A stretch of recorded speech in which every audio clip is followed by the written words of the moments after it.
will you commit to ending Finsta?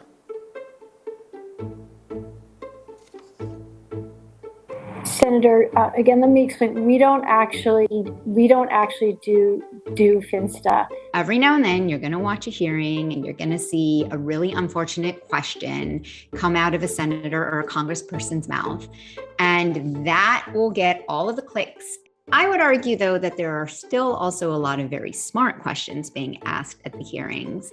And more importantly, it's what's happening after the hearings that matters. In hours of inquiry at tech and social media hearings on Capitol Hill, a few questions inevitably end up being duds. It was reported that Donald Trump Jr. got taken down for a period of time because he put something up. Why did that happen? Congressman, well, first, to be clear, I think what you might be referring to happened on Twitter, so it's hard for me to speak to that. When a handful of lawmakers show up to these big-ticket hearings prepared with the wrong questions, it demonstrates a misunderstanding of the full scope of these tech companies and how they operate. So, how do you sustain a business model in which users don't pay for your service? Senator, we run ads. What is the hearing even for? Right? Because there's multiple purposes to a hearing. Is it because they're trying to educate the public and their constituents in order to get their constituents to care enough about a matter to make it a voting issue? Are they trying to shame certain executives? Are they trying to win political points?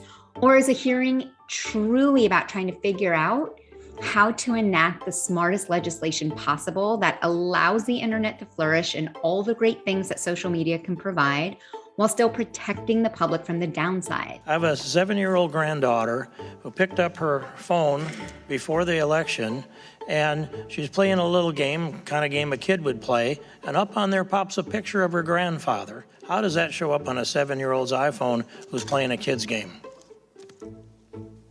Congressman, iPhone is made by a different company, and so, you know, I mean...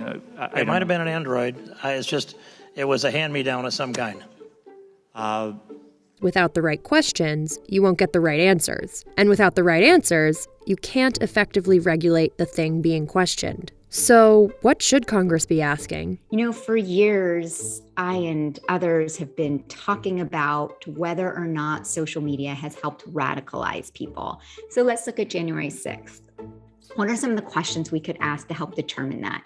Because yes, anger, mistrust, radicalization, all these things existed before social media. But as someone who actually worked in the counter-extremism world for most of my career before going to Facebook, it was crystal clear to me that Facebook was enabling a radicalization at a scale we had never seen before.